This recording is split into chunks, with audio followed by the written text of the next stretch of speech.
I host an anxiety and depression group in my church for men.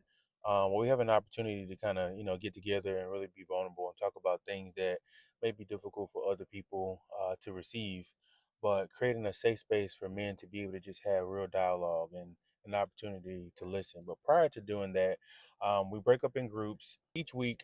The facilitators and leaders have a moment where someone gives a word, someone has an opportunity to pray, and I've always shied away from praying. And from last week to this week, it was something that had been pulling on me. It's something that has been, taking a toll over me. And I feel like God has put a spirit over me to find ways to be able to pray for people out loud, to be able to pray in groups out loud.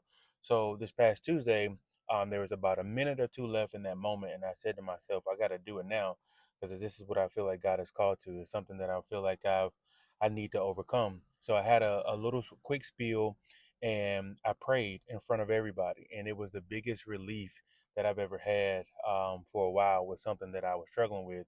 And I wanted to say this because I think that oftentimes people struggle with a lot of things that they're called to, and they can't really identify why this is bothering them, why this is taking such a huge toll on them. But I think it's an opportunity for you to experience it and understand it and tap into it to find out what it is, because I think this is the opportunity to get to your breakthrough if you can overcome this lesson that God is teaching you.